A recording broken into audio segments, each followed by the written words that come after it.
Assalamualaikum warahmatullahi wabarakatuh. Selamat pagi anak-anak. Bagaimana kabarnya hari ini? Alhamdulillah sehat luar biasa. Oke, hari ini kita akan melanjutkan materi kita tentang listrik statis. Kemarin kamu udah belajar ya tentang muatan listrik, juga tentang hukum Coulomb. Nah, hari ini kita akan melanjutkan belajar tentang medan listrik, beda potensial listrik, dan yang ketiga, penerapan listrik statis pada kehidupan sehari-hari. Oke, kita lanjutkan yang pertama, yaitu tentang medan listrik. Baiklah anak-anak, kita bahas hari ini tentang medan listrik ya. Apa itu medan listrik? Medan listrik adalah ruang di sekitar muatan listrik yang masih dipengaruhi oleh gaya listrik ya. Bisa kamu lihat animasi di bawah ini ya. Di sini adalah ada medan listrik ya.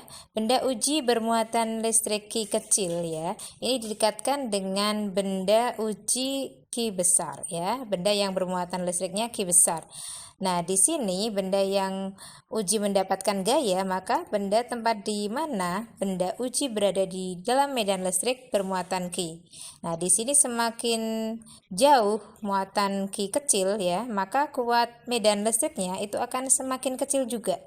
Namun semakin dekat muatan uji Q kecil ya, maka pengaruh medan listriknya akan semakin besar ya. Untuk mengetahui kuat medan listrik ya, maka kita menggunakan persamaan seperti yang di bawah ini. Bisa kita lihat ya di sini muatan Q besar ya, yang terdapat medan listrik di situ dibandingkan dengan Q kecil ya, muatan Q kecil. Nah, dengan jarak R ya di sini ya, maka kita bisa menentukan ya bahwa kuat medan listrik sama dengan F per Q ya, dimana F ini adalah gaya Coulomb yang kita pelajari kemarin ya.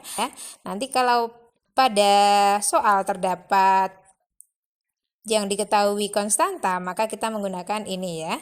Kemudian keterangannya, E itu medan listrik ya, Q adalah muatan sumber ya, kemudian Q kecil itu adalah muatan ujinya ya, dan kemudian R itu adalah jarak dari benda, kemudian F ini adalah gaya Coulomb yang kita pelajari kemarin ya.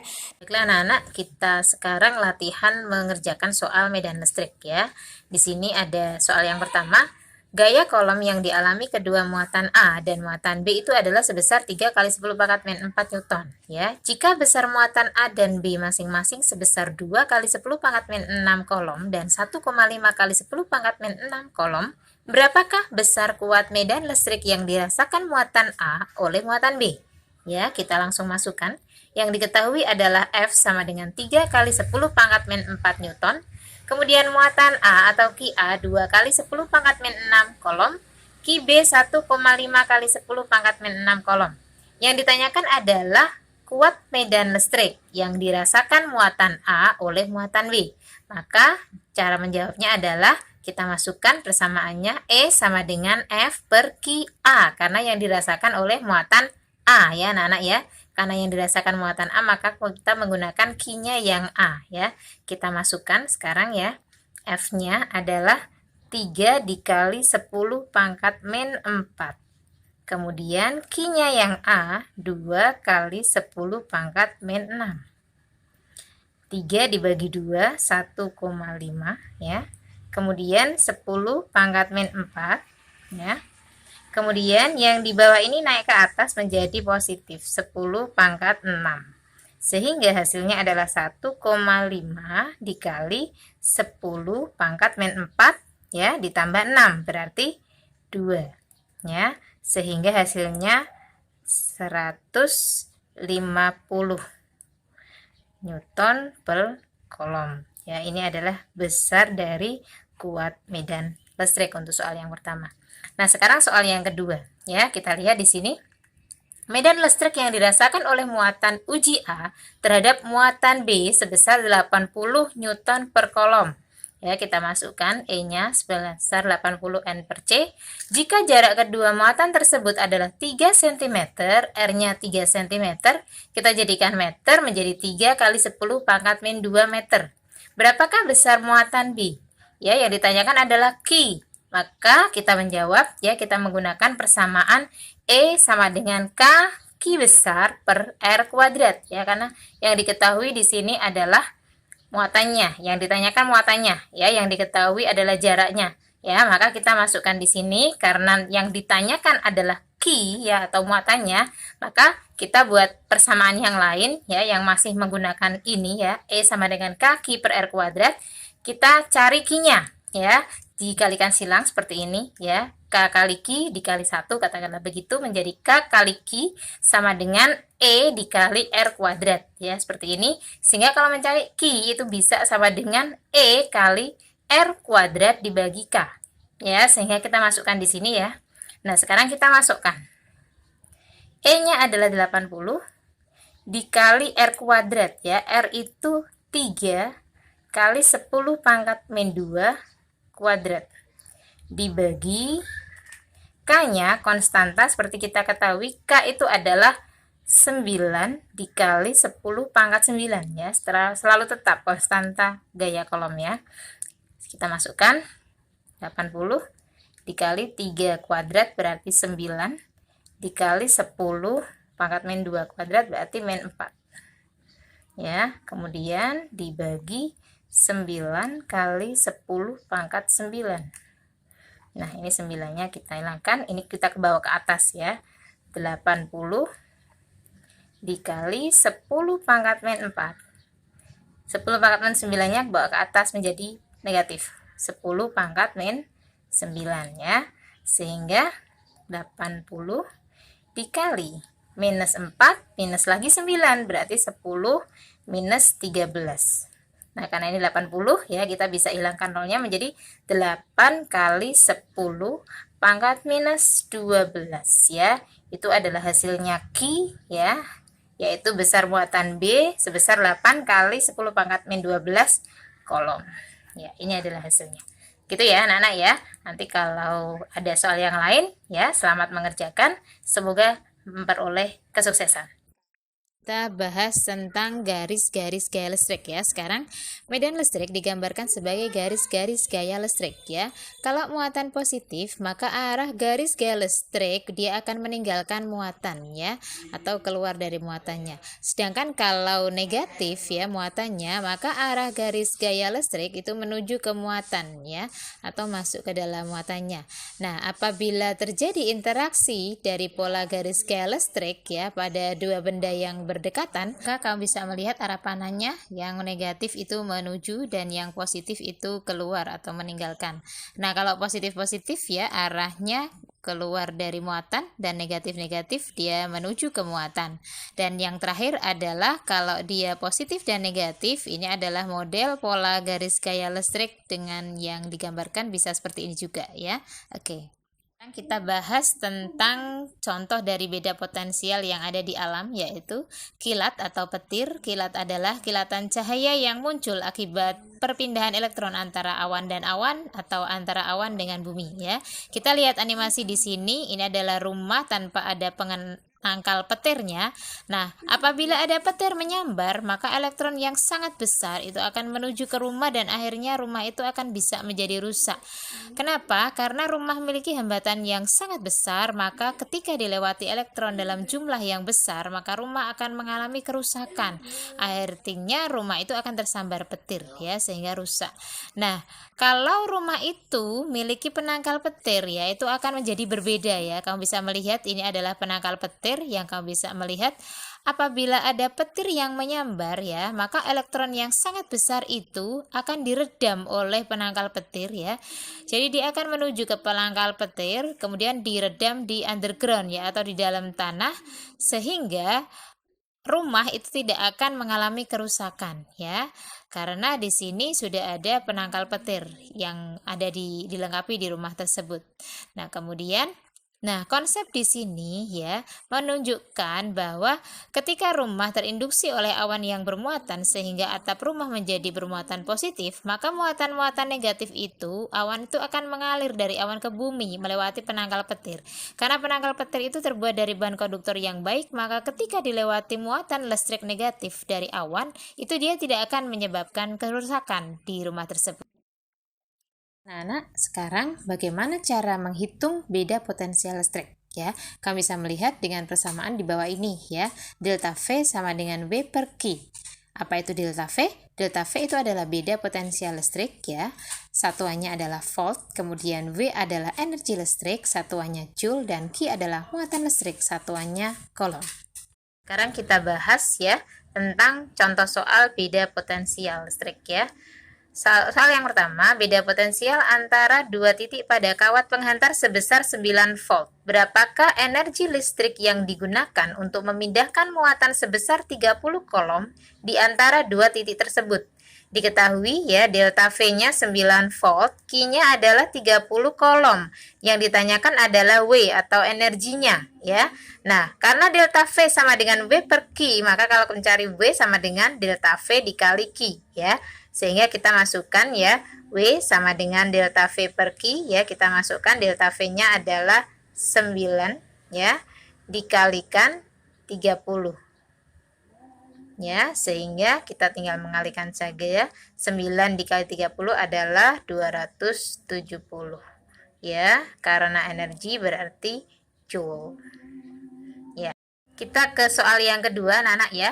Jumlah muatan listrik yang dipindahkan pada sebuah rangkaian listrik adalah 15 coulomb ya. Q-nya 15 coulomb.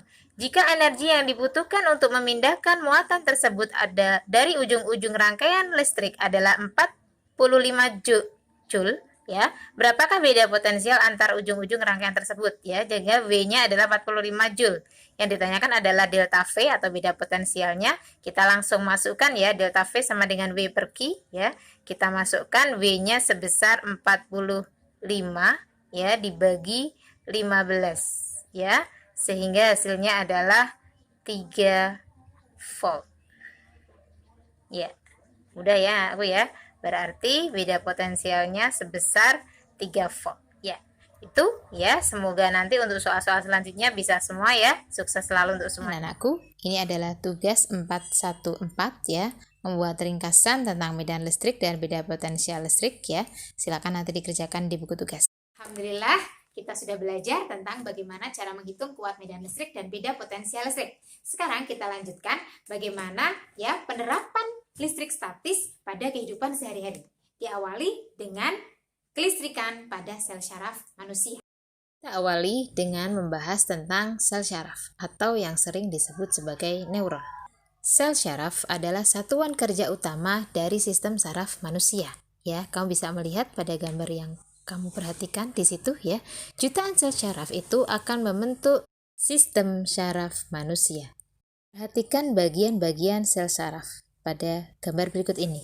Struktur sel saraf tersusun atas bagian. Yang pertama, bisa kamu lihat ya, ada serabut-serabut pendek yang disebut dengan dendrit. Apa fungsi dendrit? Dendrit berfungsi untuk menerima atau menghantarkan rangsangan ke badan sel syaraf kita. Kemudian, bagian selanjutnya adalah badan sel, ya, di mana di dalamnya terdapat nukleus atau inti sel. Dia berfungsi mengenali informasi yang diterima dan meneruskannya. Di dalam nukleus yang terdapat pada badan sel syaraf ini berfungsi untuk menghantarkan impuls dari dendrit, kemudian dia akan dialirkan menuju ke akson. Nah, bisa kamu lihat serabut panjang itu disebut akson. Akson itu akan menerima dan menghantarkan rangsangan dari badan sel syaraf, kemudian akan dilanjutkan ke sel syaraf selanjutnya. Akson di sini disebut juga neurit, di mana dia tersusun atas beberapa bagian yang ada di dalamnya. Di dalam akson terdiri atas beberapa bagian, di antaranya adalah sebagai berikut. Bisa kamu lihat di situ ada bagian yang menyelubungi akson yang disebut sebagai selubung myelin, di mana selubung myelin di sini berfungsi untuk mempercepat laju dari rangsangan. Ya, sehingga ketika ada impuls yang datang yang bercepat laju disebut selubung myelin.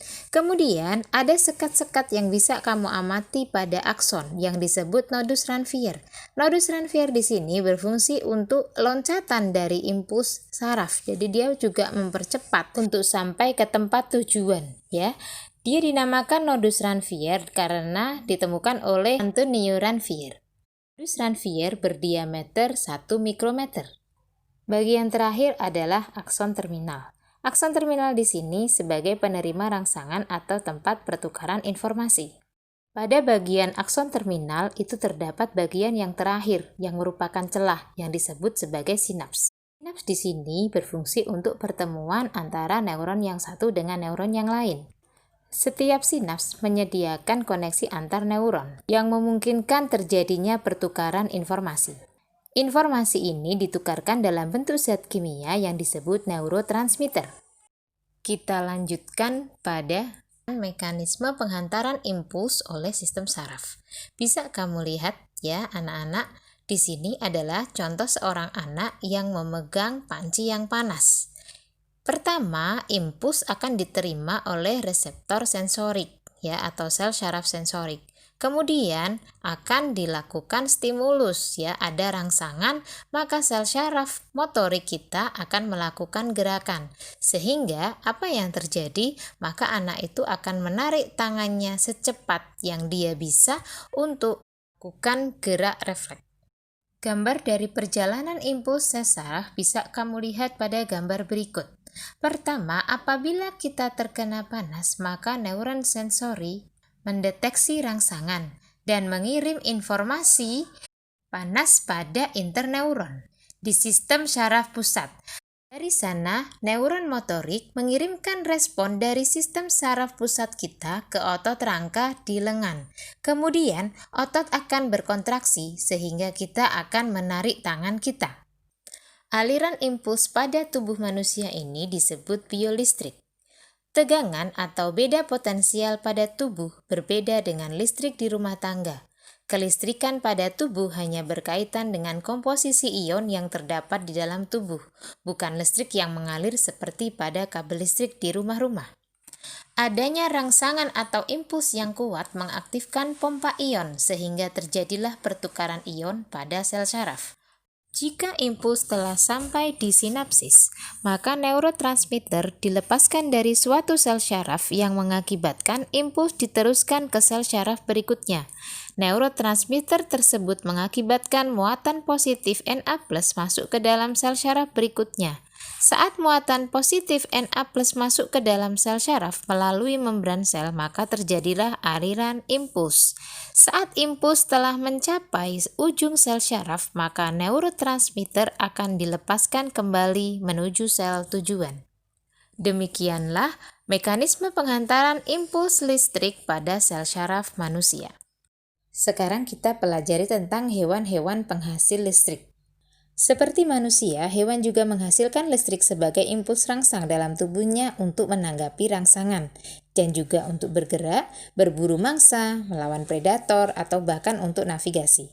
Beberapa hewan yang dianugerahi keistimewaan oleh Allah SWT sehingga mampu menghasilkan arus listrik yang sangat kuat adalah sebagai berikut. Yang pertama adalah belut listrik. Belut listrik dapat menghasilkan kejutan tanpa lelah selama 1 jam. Besarnya jumlah energi listrik yang dihasilkan diyakini dapat menyebabkan kematian pada manusia dewasa. Yang kedua adalah hiu kepala martil. Dia mampu menerima sinyal listrik hingga 0,5 miliar volt. Hiu kepala martil biasanya menggunakan kemampuan mendeteksi sinyal listrik untuk mengetahui letak mangsa di bawah pasir, menghindari keberadaan predator, dan untuk mendeteksi arus laut yang bergerak sesuai medan magnet bumi. Ketiga adalah ikan pari listrik. Ikan pari listrik mampu mengendalikan tegangan listrik yang ada pada tubuhnya. Kedua sisi kepala ikan pari listrik mampu menghasilkan listrik hingga sebesar 220 volt. Besar tegangan ini sama seperti besar tegangan listrik yang ada di rumah. Yang keempat adalah ikan belalai gajah. Dia memiliki mulut yang panjang menyerupai bentuk belalai gajah. Ikan ini dilengkapi dengan organ khusus yang disusun oleh ribuan sel elektropax pada bagian ekor yang mampu menghasilkan listrik statis bertegangan tinggi. Yang kelima adalah echidna. Dia memiliki moncong memanjang yang berfungsi sebagai pengirim sinyal-sinyal listrik untuk menemukan serangga sebagai mangsanya.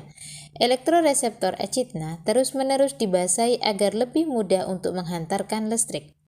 Yang keenam adalah lele listrik.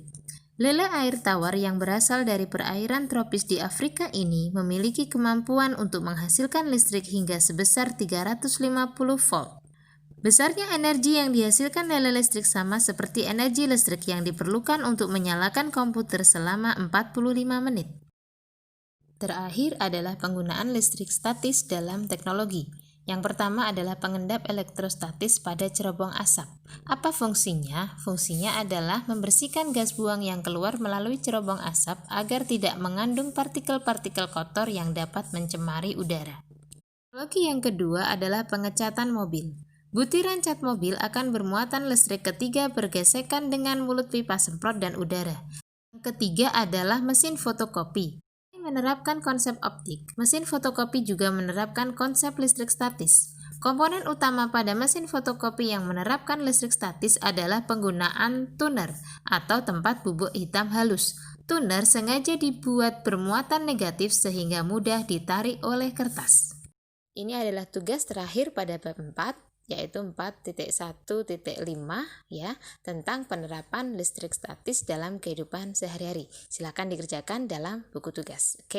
Alhamdulillahirrahmanirrahim, materi bab 4 tentang listrik statis telah selesai semuanya ya. Ibu harap kamu sudah paham semuanya. Nanti kalau masih bingung silahkan bertanya dengan Bu Irma ya. Silahkan dipersiapkan untuk penilaian harian bab listrik statis ya. Saya harap kamu memperoleh nilai yang terbaik. Itu saja dari Bu Irma. Sekian, terima kasih. Wassalamualaikum warahmatullahi wabarakatuh. Sukses semuanya.